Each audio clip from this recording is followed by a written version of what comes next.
Hello YouTube, welcome back to the channel. So back at the home base after the last day of the Toronto Sports Card Expo.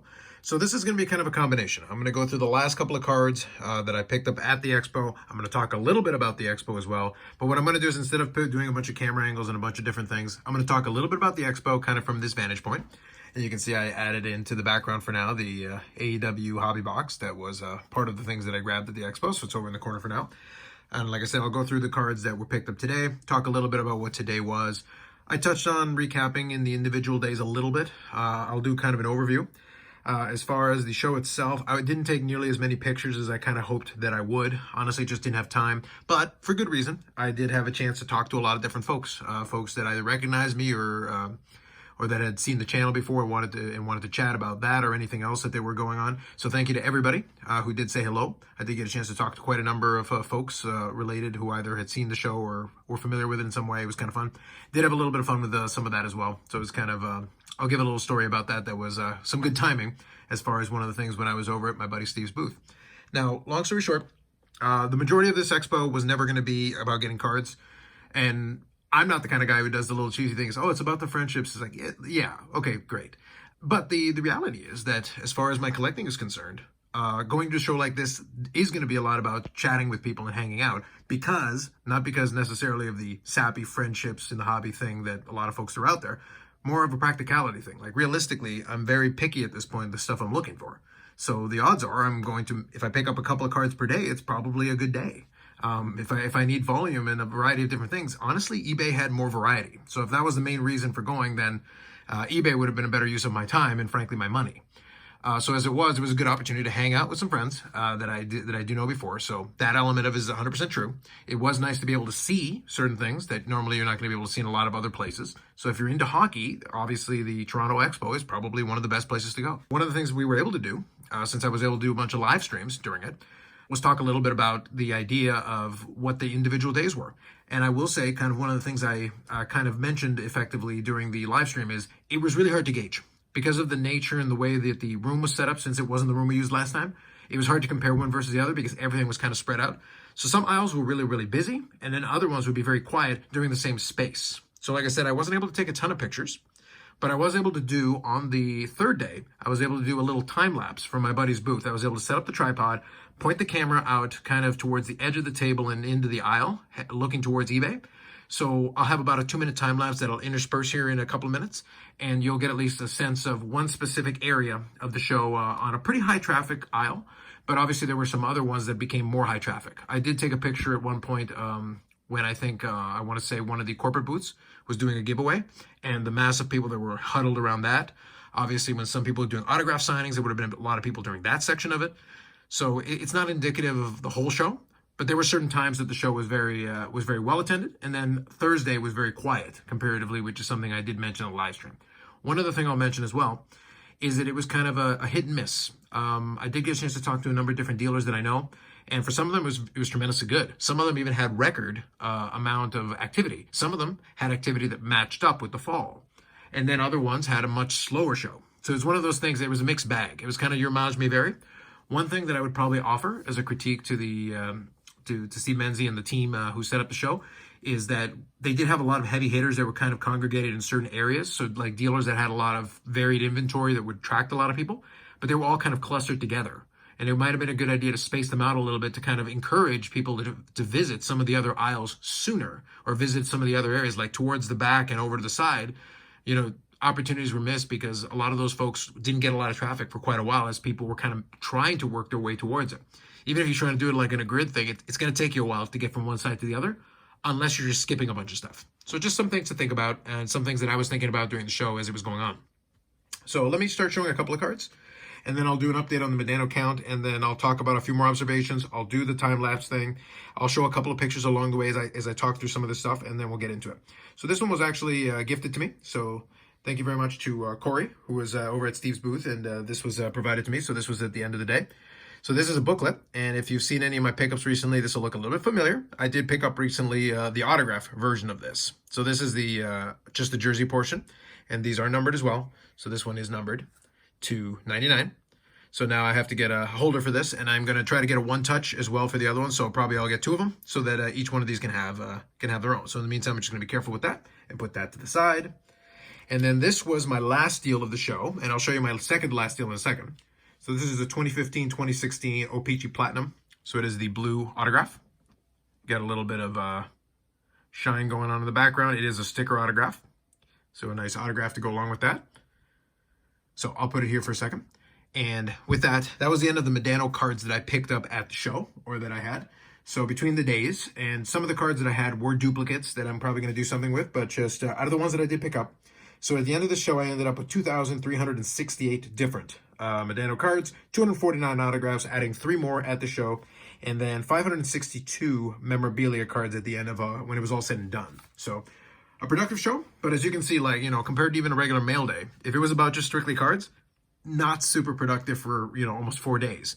But with the amount of people I was chatting with, chatting at dinner, chatting during the show, hanging out, that was really the value of it from that perspective. So if you want to kind of hang out with folks, talk with them, like-minded folks, network a little bit if that's what you were interested in doing, it was certainly good for that. If you were hoping to either do a lot of buying or selling, but if you weren't too picky, there were definitely opportunities, certainly. If you were a little bit on the picky side, then hopefully some dealers had what you wanted. From the day 3 pickups, obviously, I was able to show you that big stack of 63 Fleer.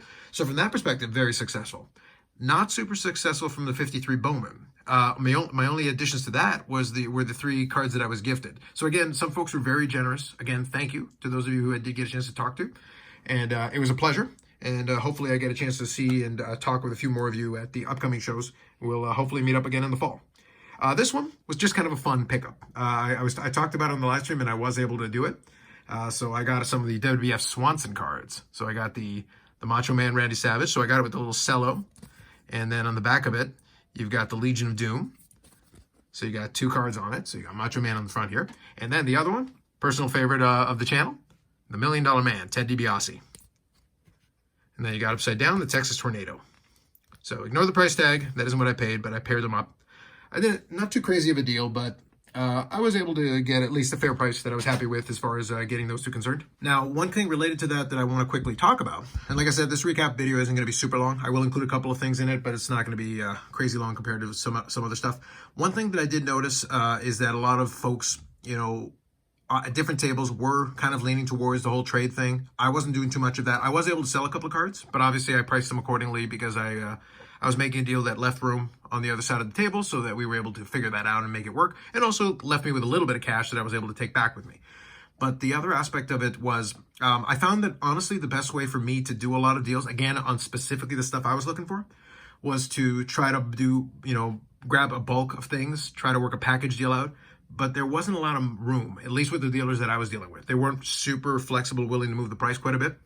They were willing to move a little bit, and they were amenable to, if you agreed to kind of add something into it, you could basically sweeten the pot on the deal to make it better for yourself.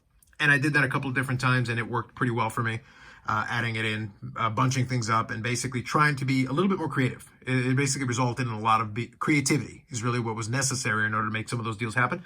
As I said, insert part, I did see some things that were interesting, not necessarily priced at what I wanted to do. Some people were a little inflexible. Sometimes just pulling teeth to extract a little bit of extra value out of it. But for the most part, I was able to have some success. Sunday, in particular, was a little bit of a shorter day because because everybody's starting to pack up certainly a little bit early. They want to start heading home. But it was a good productive day because at that point, I had had 3 days to kind of scout the place out, talk, lay the foundation for any discussions I wanted to have. I was able to, say bye to a bunch of different folks. Once again, shout out to the folks at PSA Canada. One of my agenda items was to get some cards sent in and submitted, and Brad and Sherry on the team did fantastic. I got to chat with some of the AMG Collectibles folks, so shout out to all of them as well.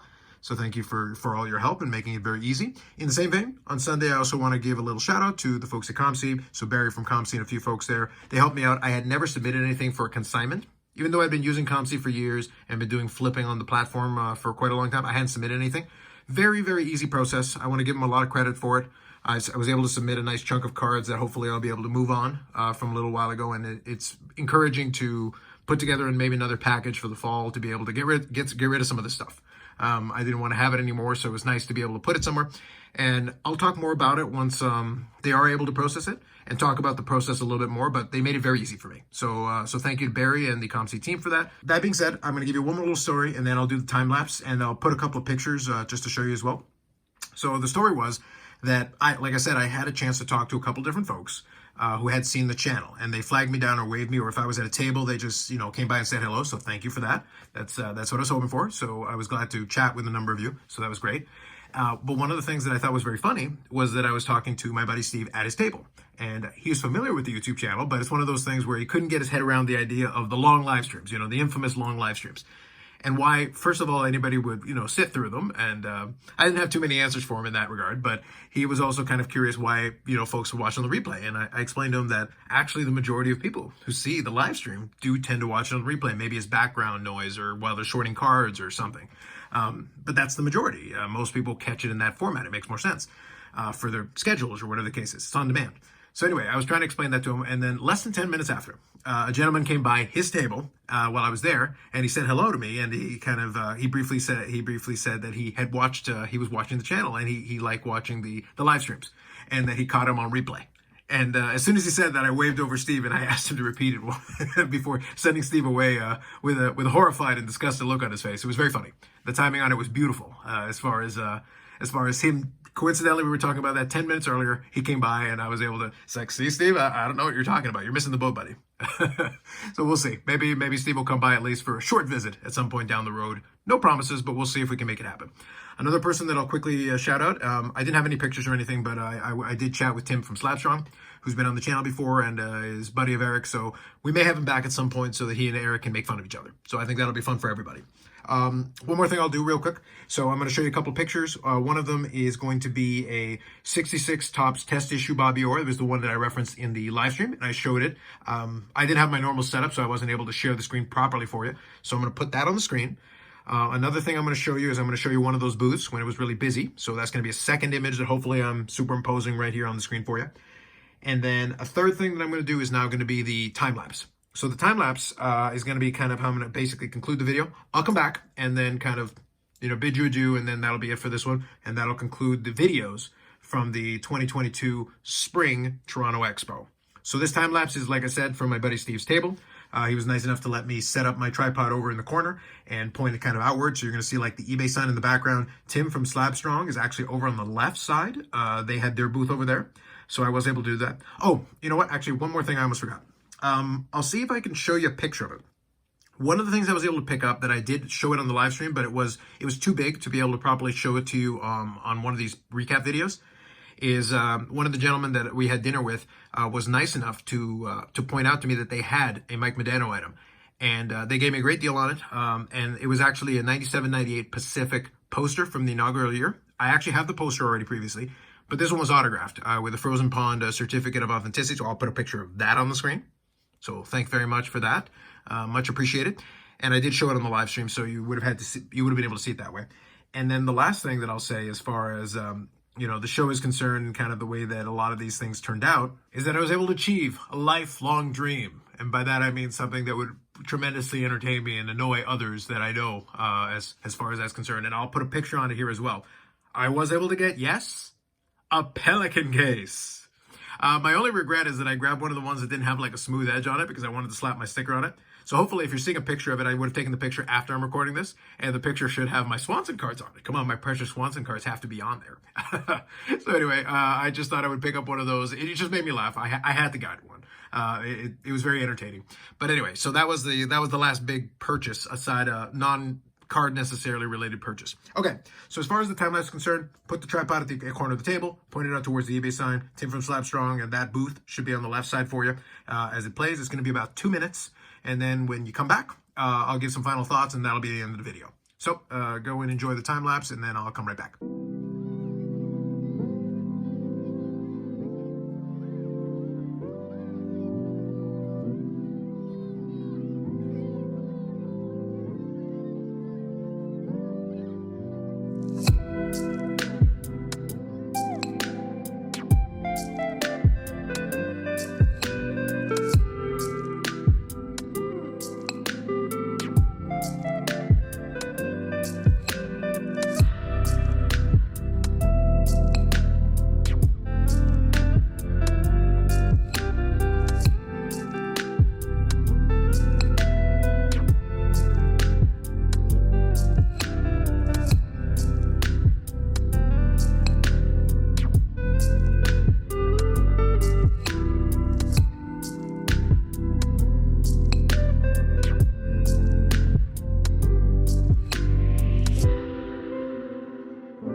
enjoyed that. Like I said, the idea wasn't to be like comprehensive, because unfortunately I didn't have the chance or the time or the energy to be able to sit there and record or go through the aisles with the camera or that, this, that, or the other thing. I was mostly focused on chatting with people, honestly. I just consumed a lot of time chatting with different folks. Time better used, in my opinion, even though I would have loved to have captured a little bit more footage. It would have been nice. But anyway, with that said, I was able to at least capture something. And that's not indicative of the whole show. Like I said, some of the aisles certainly had less traffic. The aisle that my buddy Steve was on was a pretty good traffic. It's a good indicator of one section of the show, but obviously some areas got a little bit more busy when promotions were going on, or when maybe there were some good things going on in that specific section. Certain areas got a little bit busier than others at different times. Certain days of the show were better than others. Sunday, I would say, I felt, was pretty good in terms of foot traffic. I have no idea if it translated into sales for a lot of folks. I know with some of my buddies, it was a good day. Some of them, it was still a little bit slow overall, because certain areas of the show just simply had less traffic. And it wasn't because the people weren't in the room. It was just because the distribution of some of the bigger dealers could have been redone in a different way to help spread people out. It would have looked like less people per aisle, but it also would have meant some of the other deals would have gotten a little bit more attention, and some potential good deals could have been had for some folks. So that's just kind of a critique I would offer. Anyway, so that's it for this one. 2022 Spring Expo. It was a fun experience. I'll be back in the fall, as I always am. So that'll be a lot of fun. And then we'll kind of plan it out. And then 2023, we'll see. I'd like to maybe make a couple of shows stateside and then be able to give you a little comparison of how I perceive it from my perspective. But that'll take a little bit more planning, and we'll have to figure that out. But anyway, like if you like the channel, subscribe if you haven't already. More videos coming up on the channel as always. Friday live stream will be back next week. Still Sunday, so next week at the usual time for the summer so far. It'll be 8 p.m. Eastern time. We're going to do that timeline again. We did 2 live streams during the expo, so you got a 2-for-1. And then we'll do a regular kind of decompress and a little bit of review of the expo. I chatted with Brad just on my way out, and we'll try to see if we can get him on so he can talk about it from the PSA Canada perspective, and you guys can see how that sounds and looks like from their end of it. Anyway, so that's it for now. Thanks very much. We'll catch you in the next one.